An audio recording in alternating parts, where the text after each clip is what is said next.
अस्सलामुअलैकुम। अपना कीमती वक्त निकालने के लिए आपका बहुत बहुत शुक्रिया।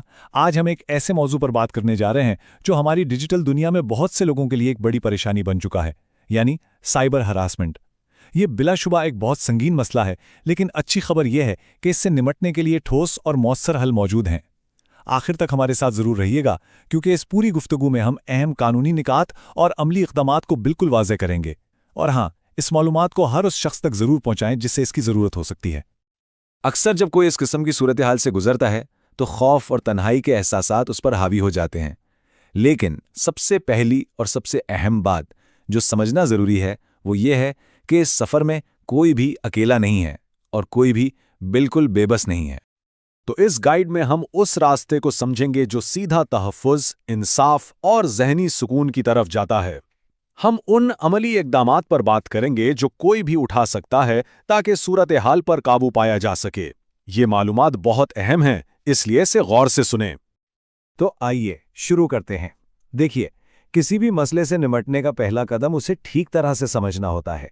इसलिए ये जानना बहुत ज़रूरी है कि कानून की नज़र में इन जराइम की असल तारीफ क्या है, ताकि हमें पता हो कि हम असल में किस चीज़ का सामना कर रहे हैं। सबसे पहले बात करते हैं साइबर ब्लैकमेलिंग की। इसका मतलब क्या है? इसका मतलब यह है कि कोई शख्स किसी की ज़ाती तस्वीर, वीडियोज़ या पैगामात को लीक करने की धमकी दे रहा है, और अक्सर इसका मकसद या तो पैसे बटोरना होता है या फिर किसी की ज़िंदगी पर अपना कंट्रोल कायम करना। फिर आती है साइबर हैरेसमेंट, और ये एक काफ़ी वसी इस्तिलाह है। इसमें बहुत कुछ शामिल है, जैसे ऑनलाइन किसी का पीछा करना यानी स्टॉकिंग, किसी और की शनाख्त इस्तेमाल करके जाली अकाउंट बनाना, किरदार कुशी करना और किसी भी किस्म की डिजिटल बदसलूकी, और ये किसी भी ऑनलाइन प्लेटफॉर्म पर हो सकती है। ज़रा इन आम मिसालों पर गौर करें। ज़ाती तस्वीर की बुनियाद पर ब्लैकमेल करना, ऑनलाइन धमकियां देना या जज्बाती तौर पर टॉर्चर करना, सोशल मीडिया पर किसी का मुसलसल पीछा करना, जाली अकाउंट्स बनाकर किसी को बदनाम करना या फिर व्हाट्सएप के जरिए धमकाना। अगर किसी के साथ ऐसा कुछ भी हो रहा है तो ये वाज़े तौर पर एक साइबर जुर्म है। ठीक है, तो अब जब हम मसले की नोयत को समझ चुके हैं तो आइए सीधा इसके हल की तरफ बढ़ते हैं। ये वो फौरी इक़दाम हैं जिन्हें अपनाकर कंट्रोल वापस अपने हाथ में लिया जा सकता है। ये 4 कदम बहुत बहुत अहम हैं। पहला, तमाम सबूत महफूज करें। स्क्रीनशॉट्स, यूआरएल्स, मैसेजेस, कुछ भी डिलीट मत करें। यही आपके केस की बुनियाद हैं। दूसरा, हरासा करने वाले से कोई राब्ता ना करें, उसे कोई जवाब ना दें। तीसरा, अपने तमाम ऑनलाइन अकाउंट्स को फ़ौरन महफूज बनाएं, पासवर्ड्स बदलें और प्राइवेसी सेटिंग्स सख्त करें। और चौथा, और शायद सबसे अहम कदम, राजदारी के साथ कानूनी मशवरा लें। लीगल ब्रिज एलएलपी जैसी माहिर लॉ फर्म से राब्ता करना इसलिए ज़रूरी हो जाता है ताकि ये यकीनी बनाया जा सके कि आपके जमा किए गए सबूत कानूनी कार्रवाई के लिए सही तरीके से महफूज और मुनज़्ज़म किए गए हैं। अब जब आपने पहले इक़दामात उठा लिए हैं तो चलें देखते हैं कि इंसाफ हासिल करने के लिए पाकिस्तान में कौन से कानूनी रास्ते मौजूद हैं। ये एक मुनज़्ज़म तरीका है जिसके ज़रिए मुजरिमों को कानून के कटहरे में लाया जा सकता है। देखिए, कई कानूनी रास्ते मौजूद हैं।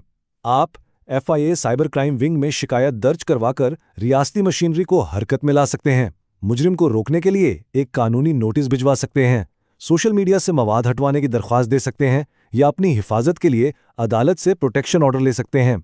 ये तमाम पेचीदा कानूनी कार्रवाइयाँ और फाइलिंग का अमल लीगल ब्रिज एलएलपी जैसी फर्म आप जैसे मुतासरीन के लिए संभालती है, ताकि आपको इन झंझटों में ना पड़ना पड़े। एक बहुत आम सवाल ये पूछा जाता है कि अगर ब्लैकमेल करने वाला गुमनाम हो तो क्या होगा? तो इसका जवाब है जी हां, बिल्कुल केस फाइल किया जा सकता है। कानूनी और साइबर अथॉरिटीज़ के पास डिजिटल फॉरेंसिक्स जैसी जदीद तरीके होते हैं जिनसे वो मुजरमों का सुराग लगा सकते हैं, और लीगल ब्रिज एलएलपी जैसी प्रोफेशनल फर्म्स इस पूरे अमल में तहकीकाती इदारों के साथ मुकम्मल ताउन करती हैं ताकि मुजरिम कानून की गिरफ्त में आ सके। तो अब सवाल ये पैदा होता है कि खुद से ये सब करने के बजाय पेशावराना मदद लेना इतना अहम क्यों है? इसकी वजह यह है कि एक अच्छी कानूनी फर्म आपका सपोर्ट सिस्टम बन जाती है, जो आपको एतमाद देती है और मौसर कार्रवाई को भी यकीनी बनाती है। यहाँ कुछ बहुत अहम उसूल हैं। ज़ीरो जजमेंट, यानी किसी को मुर्दे इल्ज़ाम नहीं ठहराया जाएगा, बल्कि 100% हिमायत की जाएगी। दूसरा, राजदारी सबसे मुकद्दम है, मालूमात को मुकम्मल तौर पर खुफिया रखा जाएगा। और तीसरा, फौरी एक्शन, बगैर किसी ताख़ीर के। यही वो बुनियादी उसूल हैं जिन पर लीगल ब्रिज एलएलपी जैसी एक तजुर्बाकार फर्म अमल करती है। और जो बात वाकई मुतासिर कुन है वो ये कि अगर मुजरिम किसी दूसरे मुल्क में भी हो तब भी कार्रवाई मुमकिन है।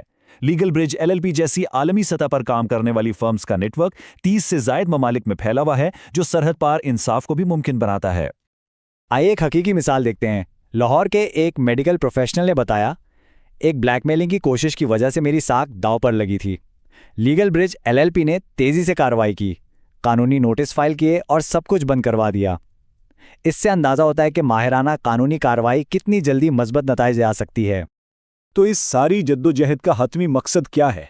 सिर्फ कानूनी कार्रवाई नहीं, बल्कि अपने तहफ़्फ़ुज़ और कंट्रोल के एहसास को दोबारा हासिल करना और ज़हनी सुकून पाना। तो सवाल यह है कि जब माहिरीन की मदद से शिकायत दर्ज हो जाती है तो उसके बाद होता क्या है? आइए देखते हैं कि इस कानूनी कार्रवाई के क्या मुस्बत नताइज निकल सकते हैं। काबिले एतराज़ मवाद हटा दिया जाता है, हरासा करने वाले को कानूनी तौर पर रोक दिया जाता है, अदालत से तहफ़्फ़ुज़ हासिल होता है, मुजरिम को उसके किए की सज़ा मिलती है और सबसे बढ़कर आपकी इज्जत और ज़हनी सुकून बहाल होता है। याद रखें, एक्शन लेना ही हल और हिफाजत का वाहिद रास्ता है। आखिर में ये याद रखना बहुत ज़रूरी है कि इंसाफ सिर्फ एक हक नहीं है, यह आपका हक है। हमारे साथ आखिर तक रहने के लिए आपका बहुत शुक्रिया। लीगल ब्रिज एलएलपी जैसी तजुर्बाकार फर्म से पेशेवराना रहनुमाई हासिल करना एक जिम्मेदाराना और बहुत समझदारी का कदम है। अगर ये मालूमात आपको मुफीद लगी हो तो इसे ज़रूर शेयर करें।